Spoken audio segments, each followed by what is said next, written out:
ಚರ್ಮದಿಂದ ಕಷ್ಟ ತಿಳಿಯುತ್ತೇವೆ. ನಾನು 3ನೇ ತರಗತಿಯಲ್ಲಿ ಓದುತ್ತಿದ್ದೇನೆ. ನನ್ನ ವಿಷಯ ಶಾಖ ಪ್ರಸರಣ. ತಂತಿಯ ತುದಿಯನ್ನು ಬಿಸಿ ಮಾಡುವುದು. ತಂತಿಯನ್ನು ಗಮನಿಸಬೇಕು. ಸ್ವಲ್ಪ ಸಮಯದ ನಂತರ ಮೇಣದ ತುಂಡುಗಳು ಕರಗುವುದನ್ನು ಕಾಣಬಹುದು. ಇದಕ್ಕೆ ಕಾರಣ ತಂತಿಯನ್ನು ಬಿಸಿ ಮಾಡಿದಾಗ ಶಾಖವು ಒಂದು ತುದಿಯಿಂದ ಮತ್ತೊಂದು ತುದಿಗೆ ಹರಿಯುತ್ತದೆ. ಧನ್ಯವಾದಗಳು.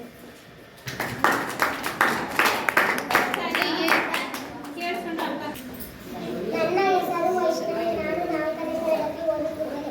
ನನ್ನ ವಿಷಯ ಗಾಳಿಗೆ ತೂಕವಿದೆ. ಒಂದು ಕಟ್ಟಿಗೆಯ 2 ತುದಿಗಳಿಗೆ ಬಲೂನ್ ಕಟ್ಟಿದೆ. 2 ತುದಿಗಳು ಸಮವಾಗಿದೆ. ಈಗ ಗಾಳಿ ತುಂಬಿದ ಬಲೂನ್ ಒಂದು ತುದಿಗೆ ಕಟ್ಟಲಾಗಿದೆ. ಗಾಳಿ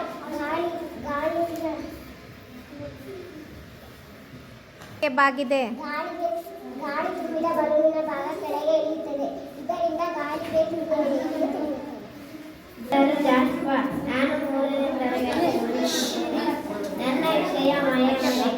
ಈ ಬಾಟಲಿಯನ್ನು ಈಗ ಮುಚ್ಚಳವನ್ನು ಸಡಿಲಗೊಳಿಸಿದರೆ ಮಳೆ ಬರುತ್ತದೆ. ಮತ್ತೆ ಮುಚ್ಚಳ ಬಿಗಿಯಾಗಿ ಹಾಕಿದರೆ ಮಳೆ ನಿಲ್ಲುತ್ತದೆ. ನಾವು ಮುಚ್ಚಳ ಸಡಿಲ ಮಾಡಿದಾಗ ಗಾಳಿ ಬಾಟಲಿಯೊಳಗೆ ಸ್ಥಳವನ್ನು ಆಕ್ರಮಿಸುತ್ತದೆ. ಗಾಳಿಯ ಒತ್ತಡದಿಂದ ನೀರು ಹೊರಗೆ ಬರುತ್ತದೆ. ಎಲ್ಲರಿಗೂ ಧನ್ಯವಾದ.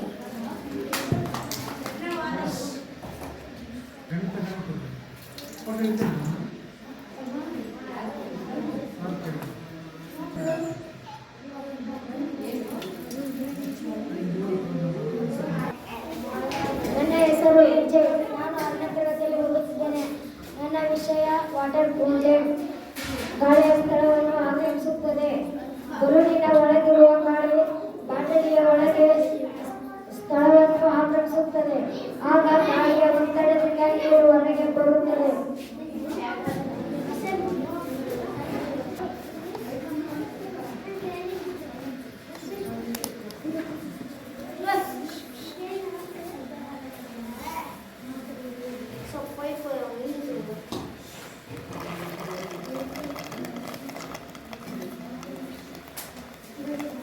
ಥ್ಯಾಂಕ್ ಯು ಎಲ್ಲರಿಗೂ.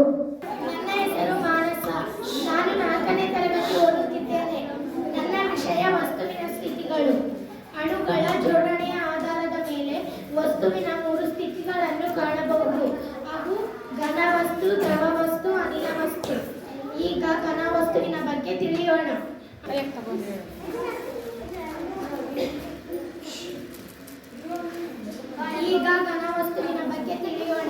ಅಣುಗಳು ಒತ್ತೊತ್ತಾಗಿರುತ್ತವೆ. ಅಣುಗಳ ನಡುವಿನ ಆಕರ್ಷಣ ಬಲ ಹೆಚ್ಚು. ಘನ ವಸ್ತುವಿಗೆ ತೂಕ ಆಕಾರ ಇರುತ್ತದೆ. ವಸ್ತುವನ್ನು ಗುಡ್ಡೆ ಹಾಕಬಹುದು.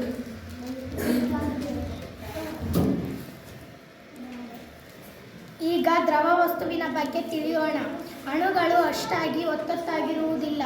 ಆಕರ್ಷಣ ಬಲ ಸ್ವಲ್ಪ ಕಡಿಮೆ.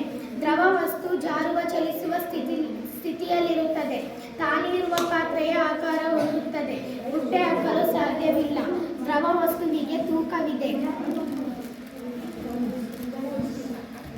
ಈಗ ಅನಿಲ ವಸ್ತುವಿನ ಬಗ್ಗೆ ತಿಳಿಯೋಣ. ಇದರಲ್ಲಿ ಅಣುಗಳು ವಿರಳವಾಗಿರುತ್ತವೆ. ಆಕರ್ಷಣ ಬಲ ಇರುವುದಿಲ್ಲ. ಕಣ್ಣಿಗೆ ಕಾಣುವುದಿಲ್ಲ. ಅನಿಲ ವಸ್ತುವಿಗೆ ತೂಕವಿದೆ.